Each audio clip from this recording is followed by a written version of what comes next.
Hey guys, welcome to source point. आज हम लोग यहाँ पे डिस्कस करेंगे वीजनाइज की करंट अफेयर्स जो कि हमारे यहाँ पे जनवरी मंथ की चल रही है। बट ये डे वाइज के हिसाब से हम लोग देख रहे हैं क्योंकि मंथली मैगजीन अभी तक आई नहीं है। तो जब तक मंथली मैगजीन लॉन्च नहीं होता है तब तक हम लोग जो हर एक दिन की यहाँ पे करंट अफेयर्स थी जनवरी मंथ की उसको हम लोग डिस्कस कर लेते हैं जब कभी भी लॉन्च हो जाएगी, क्योंकि इस बार काफ़ी लेट हो रहा है और आप लोग के एग्ज़ाम भी है। तो उसको देखते हुए मैं जनवरी मंथ की जो करंट अफेयर्स है उसको यहाँ पर डिस्कस कर रही हूँ। तो चलिए स्टार्ट करते हैं। फर्स्ट और सेकंड जैन की पहले ही आ चुकी है, यहाँ आई बटन पे क्लिक करके आप लोग देख सकते हो। ये थर्ड और फोर्थ जैन की है। तो सबसे पहली न्यूज़ है कि यूनिफॉर्म इमिशन नॉर्म्स लाया जा रहा है थर्मल पावर प्लांट के लिए इम्प्रैक्टिकल।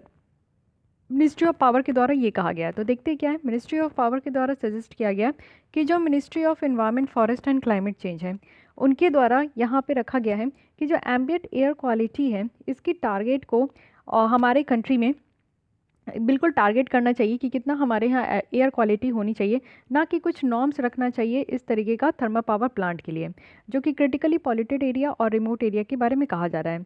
मेनली आप लोग देखते हो कि कुछ नॉर्म्स रखा जाता है कि ये सारे एरिया में इतना ज़्यादा जो है पॉल्यूशन है तो कितना हद तक यहाँ पे कम करना है। कुछ नॉर्म्स रखे गए लेकिन टारगेट रखा जाना चाहिए, ये यहाँ पे कहा जा रहा है। Ministry of environment forest and climate change के द्वारा एक नोटिफिकेशन लाया गया था 2015 में, जिनके द्वारा एक स्टैंडर्ड सेट किया गया था एयर पॉल्यूशन का। और एयर पॉल्यूशन का जो स्टैंडर्ड सेट किया गया था वो थर्मल पावर प्लांट के लिए एक अलग से किया गया था। ठीक है। तो यहाँ पे आप लोग देखो कि जो डेडलाइन है वो इम्प्लीमेंटेशंस का वो 2017 तक रखा गया था कि 2 साल में जो है इसको यानी कि जो पॉल्यूशन से स्टैंडर्ड है उसको अचीव करना है। बट ये पूरी तरीके से शिफ्ट कर दिया गया 2022 तक। इट मीन्स कि आप लोग समझ सकते हो कि 2 साल का टारगेट था लेकिन ये शिफ्ट होकर 7 साल का टारगेट में कन्वर्ट हो गया। अब ये जो कंप्लाइंस है यानी कि जो नॉर्म्स रखा गया है वो यहाँ पे कंप्लाइंस जो है ना, कुछ आप लोग देखो कि कुछ एक्स्ट्रा टेक्नोलॉजी का इस्तेमाल करके ही कर सकते हैं। जैसे कि थर्मल पावर प्लांट में एक टेक्नोलॉजी का इस्तेमाल करके जो थर्मल पावर प्लांट में इमिशन है उसको हम लोग बहुत हद तक कंट्रोल कर सकते हैं, कम कर सकते हैं। और ये टेक्नोलॉजी का नाम है फ्लू गैस डीसल्फराइजेशन या फिर सेलेक्टिव कैटलिस्ट रिडक्शन। ये दो ऐसी टेक्नोलॉजी है जिसका थर्मल पावर प्लांट में इस्तेमाल करना चाहिए और इससे जो sulphur dioxide, carbon dioxide, carbon monoxide की जो इमिशन बहुत ज़्यादा होती है थर्मल पावर प्लांट से वो बहुत हद तक कॉम्प्रोमाइज़ हो सके, कम हो सके। फ्लू गैस डीसल्फराइजेशन एक तरीके का टेक्नोलॉजी है जो कि मेनली यहाँ पे सल्फर डाइऑक्साइड की जो इमिशन है उसको रिमूव करने के लिए होता है। साथ ही आप देखो मिनिस्ट्री ऑफ पावर के द्वारा सजेस्ट किया गया है कि जो डेडलाइन दिया गया है 2022 तक उसको फिर से रिव्यू करना चाहिए और वो भी पॉल्यूशन कंट्रोल इक्विपमेंट को इंस्टॉल करने के लिए। और पॉल्यूशन कंट्रोल इक्विपमेंट क्या है, ये इसी टेक्नोलॉजी के बारे में बात किया जा रहा है जो कि है flue gas desulphurisation. Simultaneous order दिया गया है और कॉन्ट्रैक्ट किया जा रहा है सारे पावर प्लांट्स के साथ कि वो एक तरीके का आर्टिफिशियल सर्ज हो इस तरीके के इक्विपमेंट प्राइस में। देखिए सारे थर्मल पावर प्लांट जो है ना वो इस तरीके की टेक्नोलॉजी को क्यों नहीं लगा पा रहे आज तक। जस्ट बिकॉज क्योंकि इस तरीके की न्यू टेक्नोलॉजी को लगाना और इसको इंस्टॉल करना ये अपने आप में बहुत ही ज़्यादा कॉस्टली होता है। इसलिए हमारे यहाँ के जो थर्मल पावर प्लांट है वो इसको अफोर्ड नहीं कर पा रहे हैं। तो मिनिस्ट्री ऑफ पावर के द्वारा ये कहा गया है कि हम लोग को आत्मनिर्भर भारत स्कीम जो लाया गया है उसको और भी ज़्यादा बूस्ट करना होगा। जब और इसको तब तक हम लोग बूस्ट नहीं कर पाएंगे जब तक हमारे यहाँ इमिशन कंट्रोल नहीं हो पाएगा। तो इमिशन कंट्रोल करना ज़रूरी है, तभी हमारी जो आत्मनिर्भर भारत स्कीम है उसको हम लोग बहुत हद तक जो है बूस्ट कर पाएंगे। तो ये पूरी तरीके से ये याद रखना है। थर्मल पावर प्लांट में जो सल्फर डाइऑक्साइड को कम करने का यहाँ पे टेक्नोलॉजी है वो फ्लू गैस डिसल्फराइजेशन है। तो मिनिस्ट्री ऑफ पावर के द्वारा कहा गया है कि ये अडॉप्ट करना, इस टेक्नोलॉजी को इंस्टॉल करना ज़रूरी है। और साथ ही साथ जो यहाँ पे टारगेट रखा गया है उसको भी रिव्यू करना ज़रूरी है। Coming to the next article, ये है सेंट्रल इकोनॉमिक इंटेलिजेंस ब्यूरो। इनके द्वारा प्रपोज किया गया है कि 18% जो जीएसटी है वो बिटकॉइन की ट्रेडिंग में इम्पोज किया जाए। अब ये बिटकॉइन होता क्या है? बिटकॉइन यानी कि आप लोग समझ सकते हो कि एक क्रिप्टो करेंसी टाइप की होती है। डिजिटल करेंसी को हम लोग यहाँ पे बिटकॉइन कहते हैं। तो बिटकॉइन क्या है? एक क्रिप्टो करेंसी है जो कि डिजिटल करेंसी होती है जिसका जो यूज़र्स है ना वो ऑनलाइन ही इसको इस्तेमाल कर सकते हैं सेल एंड परचेज करने के लिए किसी भी गुड्स को। तो यहाँ पे आप लोग देखो कि सेंट्रल इकोनॉमिक इंटेलिजेंस ब्यूरो है जो कि काम करते हैं मिनिस्ट्री ऑफ फाइनेंस के अंदर। इनके द्वारा एक स्टडी कंडक्ट किया गया था और ये बताया गया है कि जो भी क्रिप्टो करेंसीज़ है, जो डिजिटल करेंसीज़ है, उनके ऊपर जीएसटी लगानी चाहिए। और साथ ही ये भी सजेस्ट किया गया है कि बिटकॉइन को हम लोग को कैटेगराइज करना चाहिए इनटेंजिबल एसेट क्लास के अंदर। इनटेंजिबल, टेंजिबल हेरिटेज भी आप लोग देखते हो, तो उसमें मैं एक डिफरेंस आपको बताई थी कि इंटेंजिबल एसेट ऐसा है जिसको हम लोग टच नहीं कर सकते, देख सकते हैं, फील कर सकते हैं, लेकिन हम लोग उसको टच नहीं कर सकते, ठीक है। तो वैसे ही आप लोग देखो इंटेंजिबल हेरिटेज भी होता है, जैसे कुंभ मेला हो गया, आपका कोई डांस हो गया, फोक आर्ट हो गया, ये सब हो गया, तो उसको हम लोग टच नहीं कर पाते, लेकिन हाँ देखते हैं, हम लोग फील करते हैं, इंजॉय करते हैं। तो वही चीज़ है, हमारा बिटकॉइन भी है जिसको हम लोग टच नहीं कर सकते। हार्ड कैश जैसे हमारे हाथ में नोट्स होते हैं, तो उस तरीके से हम लोग जो है बिटकॉइन को हाथ में नहीं ले सकते। तो इसलिए इसमें कहा गया है कि इसको हम लोग को इंटेंजिबल एसेट क्लास में कैटेगराइज करना चाहिए, और साथ ही इसके ऊपर जो है 18% का जीएसटी लगाना चाहिए। गवर्नमेंट के साथ आप लोग देखो कि इससे क्या होगा ना, कि गवर्नमेंट पोटेंशियली यहाँ पे 7,200 करोड़ एनुअली बिटकॉइन के ट्रेडिंग में मिल पाएगा सरकार को। तो सरकार के पास अल्टीमेटली यहाँ पे रेवेन्यू जनरेट होगा, इसलिए इस तरीके का काम किया जा रहा है। एक इनटेंजिबल एसेट वैसा एसेट होता है जो कि फिजिकली इन नेचर नहीं होता है, लेकिन वो ब्रांड रिकॉग्निशंस होते हैं, उनके ऊपर पेटेंट होता है, ट्रेडमार्क होता है, कॉपीराइट होता है। तो ये इसकी डेफिनेशन है, इसको याद रखिएगा। उसी तरीके से क्रिप्टो करेंसी है। क्रिप्टो करेंसी एक डिजिटल करेंसी का टाइप होता है, जो कि इसमें क्रिप्टोग्राफी यूज़ किया जाता है। क्रिप्टोग्राफी क्या होता है? क्रिप्टोग्राफी मीन्स सीक्रेट राइटिंग, और ये सिक्योरिटी पर्पस से यहाँ पे यूज़ किया जाता है, ठीक है। लेकिन आज के डेट में आप देखो इसका कोई भी सेंट्रल अथॉरिटी नहीं है, और इसको गवर्नमेंट इंटरफेरेंस से दूर रखा गया है, या फिर गवर्नमेंट इसमें मैनिपुलेशन नहीं कर सकती है। कुछ एग्जांपल देख लीजिए क्रिप्टो करेंसी कैसे कैसे। एक तो बिटकॉइन है जो कि काफ़ी ज़्यादा न्यूज़ में रहता है, और यूथेरियम है, रिप्पल है। फेसबुक के द्वारा भी अपना क्रिप्टो करेंसी जारी किया गया है, उसका क्या नाम है कमेंट बॉक्स में आप लोग को बताना है। हर एक तरीके का जो क्रिप्टो करेंसी जो काम करता है, उसको उसका जो कंट्रोल है ना, वो यहाँ पे डिस्ट्रीब्यूटेड लेजर जो टेक्नोलॉजी है, यानी कि ब्लॉकचेन टेक्नोलॉजी के ऊपर ये काम होता है। अब ब्लॉकचेन क्या होता है?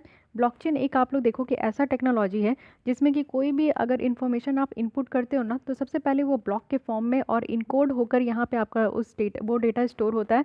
उसके बाद और जितने भी सारे डेटा होते हैं वो ब्लॉक के ही फॉर्म में होता है, यानी कि ये ब्लॉक होते हैं और एक ब्लॉक दूसरे ब्लॉक के साथ चेन से कनेक्टेड होते हैं। और फाइनली जब आप ओके करोगे तो सारे इन्फॉर्मेशन एक छोटे से ब्लॉक में ही आपका कन्वर्ट हो जाएगा, जिसको कि हम लोग ब्लॉकचेन टेक्नोलॉजी कहते हैं।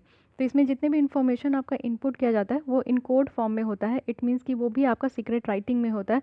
इट मीन्स कि कोई कोडिंग फॉर्म में होती है, जैसे कि आप लोग हाई अगर यहाँ पे कुछ इन्फॉर्मेशन इनपुट कर रहे हो, तो आपका एज़ यूजुअल हाई यहाँ पे इनपुट नहीं होगा, ये आपका कन्वर्ट हो जाएगा 1 2 3 में, या फिर ABC में, या फिर हैशटैग, या फिर @ इस तरीके के कुछ कोडिंग फॉर्म में यहाँ पे आपका इंक्लूड हो जाएगा।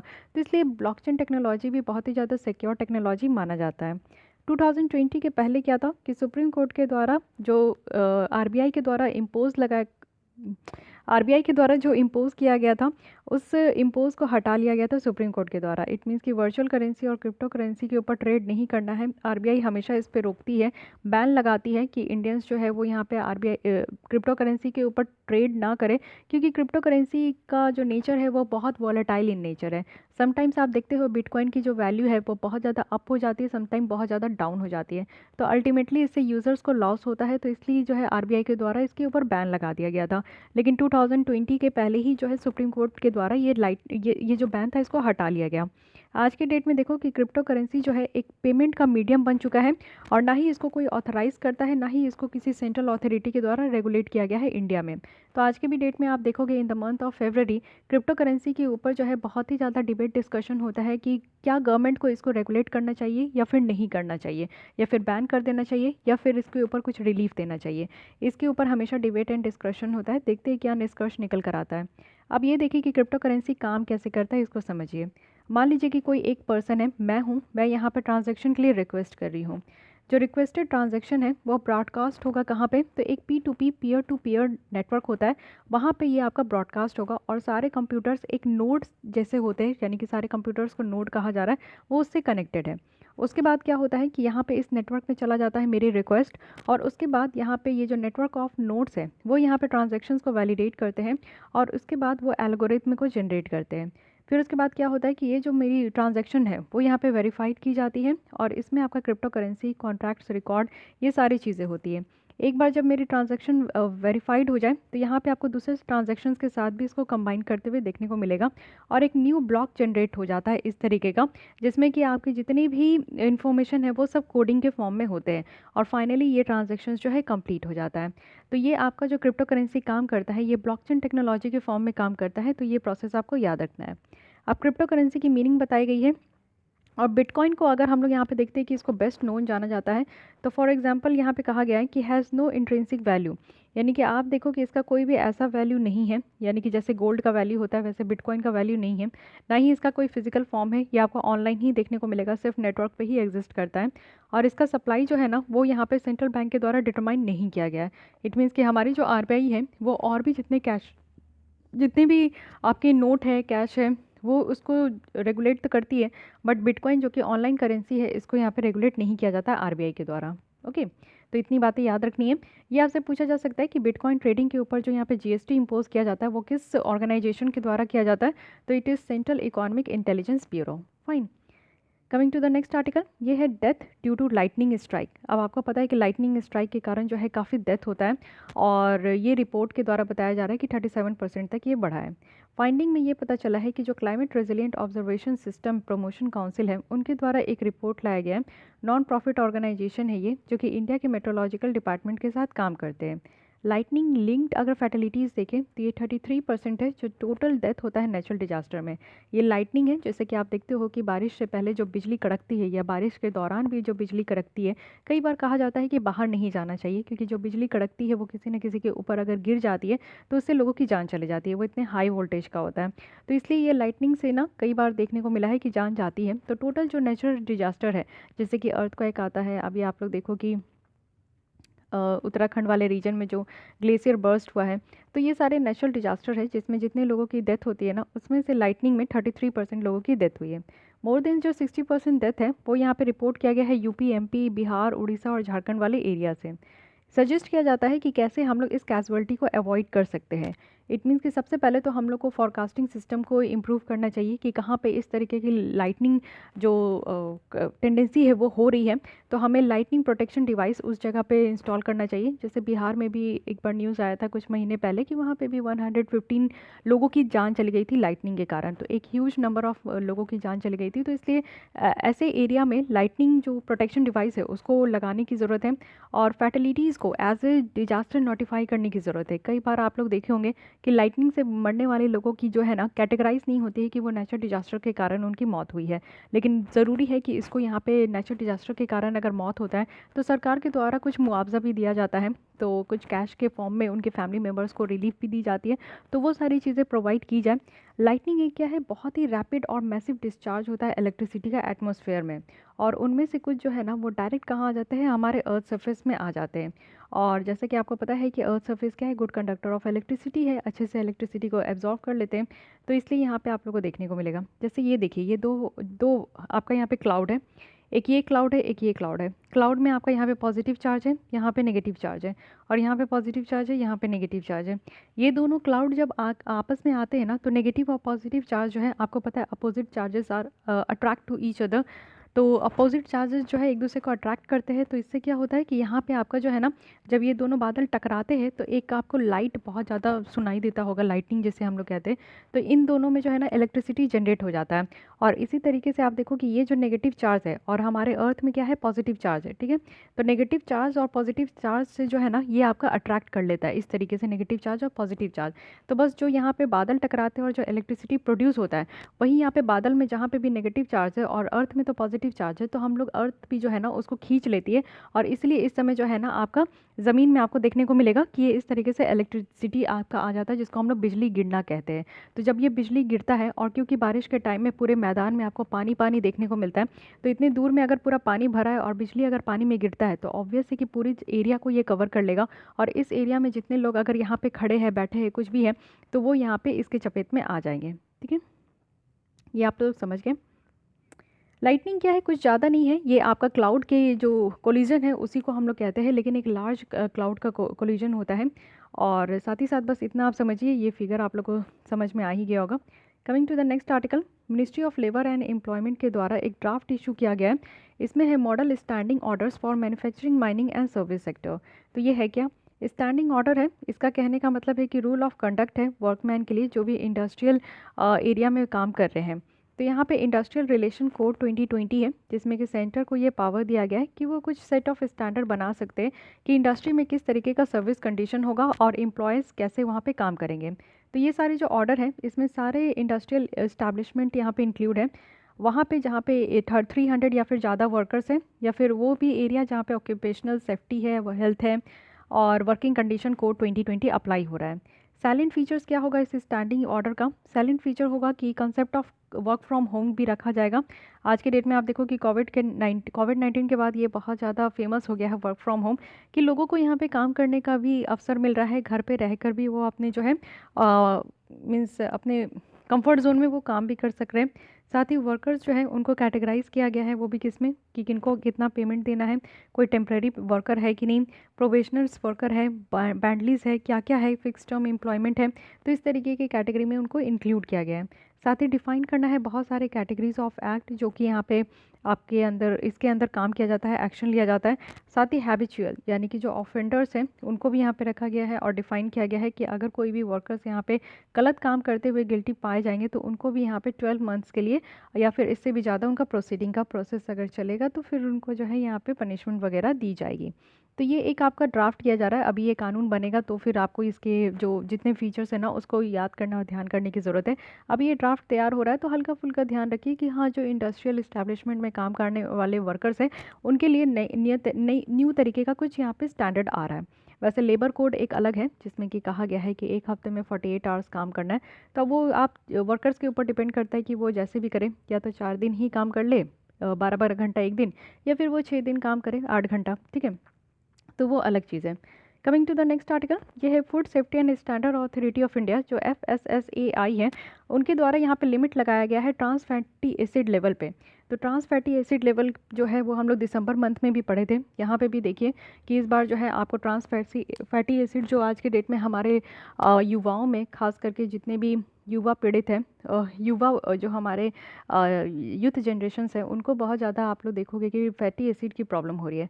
फैटी एसिड क्या होता है? जब आप लोग ज़्यादा ऑयली या फिर फैटी कुछ फैट प्रोडक्ट्स ज़्यादा खाते हो तो उसके कारण लीवर जो है ना वो आपका थोड़ा सा स्वेलन हो जाता है, लीवर में आपके फैटी एसिड हो जाती है जो कि कहीं ना कहीं आपके बॉडी में वो हार्मफुल इफेक्ट देखने को मिलेगा।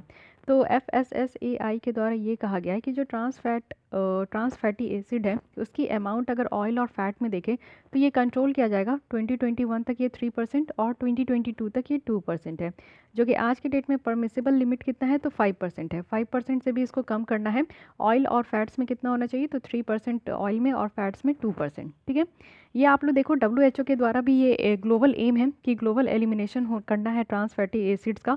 तो ये कब तक करना है तो 2023 तक। तो जो WHO का टारगेट है उससे पहले हम लोग अपना टारगेट लगाया है कि हमें जो है उससे पहले अपने टारगेट को अचीव करना है। रिवाइज्ड रेगुलेशंस यहाँ पे लाया गया है, और रिवाइज्ड रेगुलेशन किस किस प्रोडक्ट पे लगा है तो सबसे पहले एडिबल रिफाइंड ऑयल पे लगा है, वनस्पति की तेल पे लगा है, और मैगरीन है, बेकरी शॉर्टनिंग है, और कुछ और मीडियम ऑफ कुकिंग है जैसे कि वेजिटेबल फैट स्प्रेड है, मिक्स्ड फैट स्प्रेड है। तो इन सब के ऊपर जो है अभी नया ये ट्रांस फैटी एसिड का जो फंडा है उसको अप्लाई किया गया। ट्रांस फैट क्या होता है? ट्रांस फैट एक तरीके का अनसैचुरेटेड फैट है जो कि वेजिटेबल ऑयल से ये प्रोड्यूस होता है, और कॉमनली कहाँ यूज़ किया जाता है? मार्जिनिंग के प्रिपरेशन में, और कॉमनली जो बेक्ड और फ्राइड फूड्स होते हैं ना उसमें ये सब ट्रांस फैटी एसिड को इस्तेमाल किया जाता है। अनसैचुरेटेड फैट है जो कि हमारे बॉडी के लिए बिल्कुल सही नहीं होता है, ठीक है। दो फॉर्म ऑफ आपको ट्रांस फैट देखने को मिलेगा, एक तो नेचुरली होता है और एक आर्टिफिशियल इसको बनाया भी जाता है।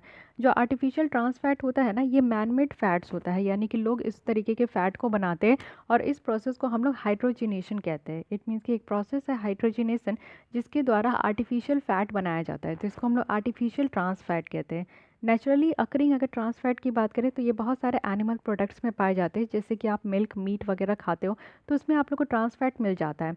तो उतना ट्रांस फैट तो काफ़ी है, क्योंकि मिल्क प्रोडक्ट या फिर मिल्क आप लोग डेली कंज्यूम करते ही होंगे, तो उसमें आप लोग के बॉडी में ट्रांस फैट जा रहा है। बट कोशिश मत कीजिए कि जो आर्टिफिशियल ट्रांस फैट है उसको भी अपने बॉडी में ऐड ऑन होने दें, ठीक है। ट्रांस फैट जो है वो एसोसिएटेड है, इससे क्या होता है ना कि हार्ट अटैक ज़्यादा होते हैं। कुछ लोगों को आप देखिए कि हार्ट स्ट्रोक होते हैं, हार्ट अटैक होता है, या फिर कुछ हार्ट डिजीज़ के कारण ही डेथ हो जाता है, तो ये ट्रांस फैट के कारण होता है। WHO के द्वारा ये बताया गया है कि 5.4 लाख जो डेथ होते हैं हर एक साल वो यहाँ पे ट्रांस फैटी एसिड के कारण ही होता है। तो आप लोग समझ सकते हो कि कितना ज़्यादा डेथ हो रहा है। तो इसलिए थोड़ा बहुत आप लोग को केयर करके चलना है। खाना खाइए लेकिन हेल्दी खाना खाइए। अब ये आपके ऊपर डिपेंड करता है कि आपके पॉकेट कितना अलाउ कर रहा है और किस किस तरीके से कहाँ आप लोग हेल्दी खर्च भी कर रहे हैं। हेल्दी खर्च वही होता है जो आप लोग अपने हेल्दी इनटेक के लिए करते हो। आइए देखते हैं छोटी छोटी न्यूज़, जो कि छोटी छोटी यहाँ पे आर्टिकल है जो कि न्यूज़ में रही है। इंडिया के द्वारा लिथियम रिजर्व्स देखा गया है कहाँ, अर्जेंटीना, चिले और बोलीविया। तो आप लोग को पता है ये क्या है, ये लिथियम ट्रायंगल इसको कहते हैं, ABC। साउथ अमेरिका की तीनों कंट्री हैं, अर्जेंटीना, चिले और बोलीविया। तो यहाँ पे इंडिया भी देख रहा है इसको। तो इंडिया रिसेंटली एक पैक्ट साइन किया है अर्जेंटीना के साथ, ठीक है, हमारे द्वारा एक पैक्ट साइन किया गया है, क्योंकि अर्जेंटीना थर्ड लार्जेस्ट रिजर्व्स है लिथियम के। तो इंडिया एक्सप्लोर करेगी ऑप्शंस अपना कहाँ कहाँ, तो और भी दो जो कंट्री है चिले और बोलीविया, उसमें भी हम लोग अपने जो लिथियम की जो रिक्वायरमेंट है वो हम लोग पूरा करेंगे। लिथियम एक सिल्वर वाइट अल्कली मेटल है जो कि crucial building block of lithium ion rechargeable batteries है, जिससे कि आप लोग देखो कि ऐसा बैटरी है जो कि इलेक्ट्रिक व्हीकल को चार्ज करने के लिए, मोबाइल फ़ोन्स को चार्ज करने के लिए, लैपटॉप को चार्ज करने के लिए काफ़ी ज़्यादा हेल्पफुल है। लिथियम बैटरी जैसे आप लोग देखते हो कि पहले के ज़माने का जो मोबाइल था, कॉर्डलेस जो फ़ोन हुआ करता था, उसमें आप लोग देखोगे कि जो मोबाइल पहले के ज़माने के आते थे वो थोड़े भारी होते थे, जस्ट बिकॉज क्योंकि उसमें बैटरी भारी होते थे। धीरे धीरे आज के डेट में आप लोग देखो मोबाइल कितना ज़्यादा हल्का हो गया, क्योंकि एक लिथियम आयन बैटरी इस्तेमाल होती है, ठीक है। पहले तो और भी सारे चिप्स वगैरह थे, इसलिए उसके कारण भी मोबाइल फ़ोन भारी होते थे, हेवी होते थे। बट आज के कारण आज के डेट में आप देखो कि पहले के कंपैरिजन में मोबाइल फ़ोन की जो वेट है वो बहुत ज़्यादा कम हो गई है। लिथियम आयन क्या है, लिथियम जो बैटरी होते हैं ना वो बहुत ही लाइट वेट होते हैं और इनमें ड्यूरेबिलिटी होता है, यानी कि एक बार आप चार्ज करोगे तो काफ़ी लंबे समय तक जो है वो चार्ज आपको देगा। तो इसलिए सरकार की अभी कोशिश क्या है, हमारे इंडियन गवर्नमेंट क्यों इतना लिथियम के लिए हल्ला कर रहे हैं, वो जस्ट बिकॉज क्योंकि हमारा टारगेट है कि 2030 तक हमें फेम जो स्कीम है, FAME second, faster adoptions of manufacturing and hybrid electric vehicles को जो हम लोग को अडॉप्ट करना है और उसको मैन्युफैक्चर करना है, तो वो हमारा टारगेट है कि 2030 तक एटलीस्ट 30% ऑफ जो इलेक्ट्रिक व्हीकल है वो हमारे इंडिया की सड़कों पे दौड़े। तो तभी दौड़ेंगे जब हमारे पास जो है इलेक्ट्रिक व्हीकल्स को चलाने के लिए हमारे पास बैटरी होंगे, और बैटरी कौन सा चाहिए, लिथियम आयन बैटरी चाहिए, ठीक है। तो आज के डेट में देखिए इंडिया जो है हेविली डिपेंडेंट है लिथियम सेल्स का, और कहाँ से हम लोग इसको सबसे ज़्यादा मीन्स इंपोर्ट करते हैं, तो ये है हमारा सबसे बड़ा दुश्मन चाइना और हांगकांग और वियतनाम, ये तीन टॉप कंट्री है जिसमें कि हम लोग इसको इंपोर्ट करते हैं आज के डेट में। तो हमें तो इंपोर्ट करना ही है, लेकिन एक बात है कि चाइना से हम लोग अपनी जो करंट अकाउंट डेफिसिट है उसको, हम लोग फिजिकल डेफिसिट है उसको कम करना चाह रहे हैं। तो इसलिए लिथियम के लिए हम लोग जो है इंडिया इतना ज़्यादा इधर उधर देख रहे हैं।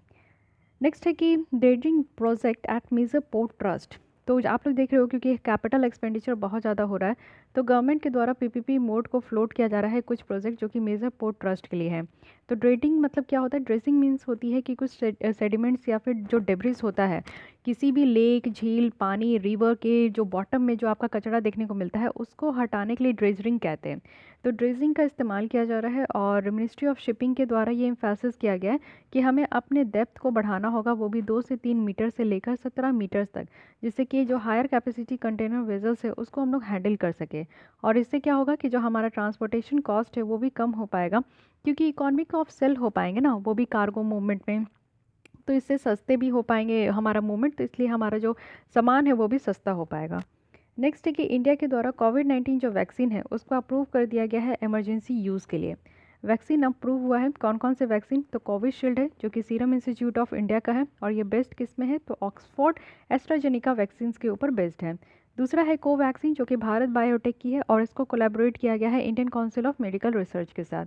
वैक्सीन फॉर्मली आप देखो कि इसको कौन अप्रूव करते हैं, कौन है हमारे कंट्री में जो कि बोलते कि हाँ अब ये वैक्सीन लगाना चालू कर देना चाहिए, तो ये ऑर्गेनाइजेशन का नाम है central drug and standard committee है। Central drug and standard committee की बात करें तो ये रेगुलेटरी बॉडी है फार्मास्यूटिकल और मेडिकल डिवाइसेस के। ये रिस्पॉन्सिबल है कि किसी भी ड्रग्स को अप्रूव करते हैं या फिर क्लिनिकल ट्रायल को भी ये कंडक्ट कराते हैं, क्या ड्रग्स का स्टैंडर्ड होना चाहिए, और जो क्वालिटी ऑफ इम्पोर्टेड ड्रग्स है उनको कंट्रोल करने के लिए भी ये बॉडी यहाँ पर रिस्पॉन्सिबल है, तो याद रखिएगा। फाइन, अब आते हैं next, department of atomic energy जो है वो टेक्नोलॉजीज़ को ट्रांसफ़र कर रहे हैं इंडस्ट्री में। तो रिसर्च एंड डेवलपमेंट यूनिट है DAE की, जो कि लाइकली वो ट्रांसफ़र कर रहे हैं 25 to 30 टेक्नोलॉजीज़, वो भी इंडस्ट्री में। मोर देन 150 टेक्नोलॉजीज़ है जो कि इंडस्ट्री के लिए अवेलेबल है, और कमर्शियल एडॉप्शंस और बहुत सारे टेक्नोलॉजीज़ में, जैसे कि आप देखो कि निसार गुंगना है जो कि एक biogas plant based biodegradable waste resource technology है। भाभा कवच टेक्नोलॉजी है जो कि एक बुलेट प्रूफ जैकेट है। एम्बिएट प्रोलॉन्ग्ड स्टोरेबल मील है, वो भी नेचुरल कैलामिटीज़ के लिए और दूसरे टारगेट टेक्नोलॉजीज़ के लिए। तो इस तरीके से आप लोग देख सकते हो कि डिपार्टमेंट ऑफ एटॉमिक एनर्जी के द्वारा जो है कुछ टेक्नोलॉजीज़ को इंडस्ट्रीज़ में ट्रांसफ़र किया जा रहा है। नेक्स्ट है डिपॉर व्हील जो कि अगेन वेरी इंपॉर्टेंट है। डिस्ट्रिक्ट एडमिनिस्ट्रेशन के द्वारा रोका गया है कुछ कम्युनिटी जो कि यहाँ पे डिपॉरविल में फ़िशिंग कर रहे थे। अब यहाँ पे आप देखो डिपॉरविल में फ़िशिंग करने से क्या हो रहा था कि अगल बगल की जो वेटलैंड थी वो सूखते जा रही थी। डिपॉरविल क्या है, एक फ्रेश वाटर लेक है जिसको कि वन ऑफ द लार्ज और इम्पॉर्टेंट रिवराइन वेटलैंड कहा जाता है हमारे ब्रह्मपुत्र वैली का, जो कि आपको आसाम कंट्री में देखने को मिलेंगे, सॉरी आसाम स्टेट में देखने को मिलेंगे। ये आसाम की सिर्फ ओनली रामसर साइट है और ये इसको सेलेक्ट किया गया है इम्पॉर्टेंट बर्ड एरिया साइट, वो भी बर्ड लाइफ इंटरनेशनल के द्वारा। फौना आप देखोगे तो यहाँ पे सिबेरियन क्रेन जो कि बहुत बड़ी बर्ड है वो यहाँ पे पाई जाती है। लेज़र एडजस्टेड स्टॉक और एशियन एलिफेंट यहाँ पे पाए जाते हैं। तो डिपॉरविल याद रखिएगा, जोग्राफी पॉइंट ऑफ व्यू से काफ़ी इंपॉर्टेंट हो जाता है। नेक्स्ट है जुजूकू वैली। तो रिसेंटली आप देखो कि मैसिव जो फॉरेस्ट फायर है वो यहाँ पे निकल कर आया है जुकू वैली रीजन में। जुकू वैली और द वैली ऑफ फ्लावर जो कि नागालैंड और मणिपुर में देखने को मिलता है। ये पॉपुलर ट्रैकिंग डेस्टिनेशंस हैं जो कि आपको यहाँ पे लिलीज़ और बायोडाइवर्सिटीज़ भी इसको कहते हैं। इसमें नागालैंड की जो स्टेट बर्ड है जिसका नाम है ब्लेथ ट्रैगोपैन, इसका ये घर भी है। तो जुजुकू वैली अब आपका ये न्यूज़ में है, तो ये भी अगेन काफ़ी इंपॉर्टेंट है, याद रखना है कि वैली ऑफ फ्लावर है नागालैंड और मणिपुर के बीच में। फाइन। तो गाइज़ हमारे यहाँ पे 3 और 4 जनवरी की जो यहाँ पे आर्टिकल है वो भी कंप्लीट हो गई है। अब हम लोग कल आगे नेक्स्ट देखेंगे 5 जनवरी की। तो ऐसे ही हम लोग अभी चलते हैं जब तक ये आपका मंथली मैगजीन नहीं आता है। और एक इंपॉर्टेंट न्यूज़ है, सो ये है आपके लिए इंपॉर्टेंट न्यूज़, विज़न आईएएस की जो टेस्ट सीरीज़ है वो स्टार्ट हो गई है आज से। तो अगर आप लोग ज्वाइन करना चाहते हो तो कर सकते हो। टोटल 20 टेस्ट आपको मिलेंगे जीएस पेपर के, 4 टेस्ट आप लोग को सीसैट के मिलेंगे। हर एक संडे आपका टेस्ट होने वाला है और इस इनिशिएटिव के लिए आपको इतना पे करना है। लेकिन अगर आप लोग चाहते हो कि इनसाइट आईएएस की भी करंट अफेयर्स की मंथली क्विज़ आप लोग को लेना है तो उसके लिए आपको एडिशनल पे करना होगा इतना। पेमेंट करने के लिए ये आपका यूपीआई के थ्रू आप कर सकते हो। फिर भी फर्दर कोई अगर आपको डाउट एंड क्वेरीज है तो आप लोग ऋषिका cs77@gmail.com में मेल कर सकते हो। तो आज के लिए इतनी। अगर आपको लेसन अच्छी लगती है तो लाइक कीजिए। डेली इसी तरीके से करंट अफेयर्स की वीडियो देखने के लिए आप हमारे चैनल के साथ जुड़ सकते हो, सब्सक्राइब कर सकते हो और डेली बेसिस में आपको यहाँ पे वीडियोज़ देखने को मिलेंगे। सो मिलती हूँ कल। आज के लिए बस इतनी। Thank you.